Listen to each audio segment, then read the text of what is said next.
পোষ্যের দাম 2.5 লক্ষ টাকা।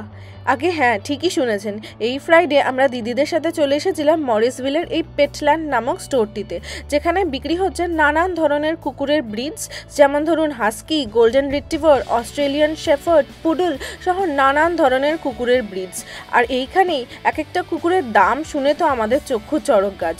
যাই কুকুর নিন না কেন, যে কোনো ব্রিডই নিন না কেন, এখানে সবকটারই দাম হবে $3000, যেটা ভারতীয় মুদ্রায় দাঁড়াচ্ছে 2.5 লক্ষ টাকা। যেহেতু এখানে পোষ্যের এত দাম, তাই আপনি পোষ্যটি বাড়ি নিয়ে গিয়ে ইনস্টলমেন্টেও পেমেন্ট করতে পারেন। আর যদি আপনি তৎক্ষণাৎ দিয়ে দেন টাকাটা, তাহলে পেয়ে যাবেন 15% ডিসকাউন্ট। আর এখানে পেটল্যান্ডের কর্তৃপক্ষরা দাবি করছিলেন যে এখানে নাকি একদম খুব ভালো ব্রিডের পোষ্যই আপনি নাকি পাবেন। আর পোষ্যটি পারচেস করার সাথে সাথে তারা আপনাকে তার রিলেটেড সমস্ত ডকুমেন্ট, সার্টিফিকেট, এমনকি পোষ্যটিকে মাইক্রোচিপটা করে দেয়।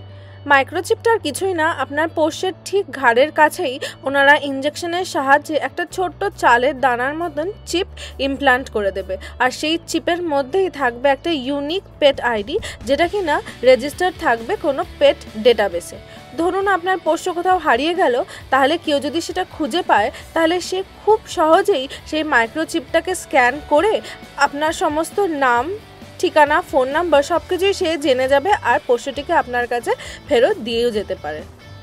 এখানে যদিও পোষ্যগুলি অনেকই দাম চাইছিল, মানে ওই $3000, বাট এমন অনেক জায়গায় আছে যেখানে আপনি এগুলি $1500 মধ্যেও পেয়ে যাবেন।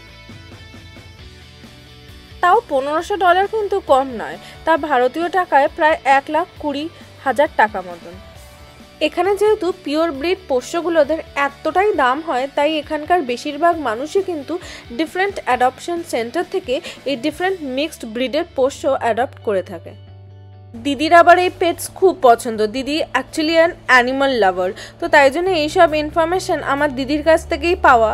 তো দিদির কাছেই আমি শুনেছি যে অ্যাডপশন সেন্টারে মোস্টলি আপনি পিওর ব্রিড খুব একটা দেখতে পাবেন না। এখানে নানান ধরনের মিক্সড ব্রিডের কুকুর আপনি পেয়ে যাবেন, বা ধরুন অন্য পোষ্য যেরকম পাখি, বিড়াল, খরগোশ, নানান ধরনের পশু পাখি আপনি এখানে পেয়ে যাবেন। আর এখানে জেনারেলি যেই পশুগুলো ডিফারেন্ট সার্কামস্ট্যান্সেস থেকে রেস্কিউ হয়, তাদেরই এইসব অ্যাডপশন সেন্টারে রাখা হয়।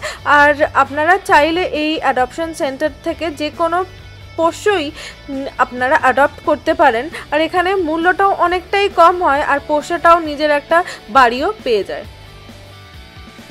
এইসব অ্যাডপশন সেন্টারে শুধু যে পোষ্য অ্যাডপ্ট হয় তা কিন্তু নয়, আপনি চাইলে এটাকে ফস্টারও করতে পারেন। ধরুন আপনি পোষ্য খুব ভালোবাসেন, কিন্তু বেশি দিনের জন্য আপনি সেটাকে নিয়ে হয়তো মেনটেন করতে পারবেন না, এরকম আপনার মনে হচ্ছে, তাহলে আপনি সেটাকে ফস্টার করতে পারেন। মানে যতদিন না পোষ্যটা নিজের একটা বাড়ি খুঁজে পাচ্ছে বা কেউ এসে তাকে অ্যাডপ্ট করছে, আপনি সেটিকে নিয়ে আপনার বাড়িতে রেখে কিছুদিন লালন পালন করতে পারেন।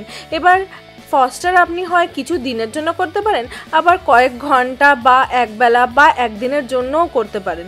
এই ধরুন কেউ কেউ ফস্টার করে একদিনের জন্য বা একবেলার জন্য, তারা পশুটিকে নিয়ে গিয়ে ভালো করে ঘোরায় ফেরায়, এতে তাতে কি হয়, পশুটাও বেশ ভালো একটা টাইম স্পেন্ড হয় আর আপনারও বেশ কিছুক্ষণ ভালো লাগে।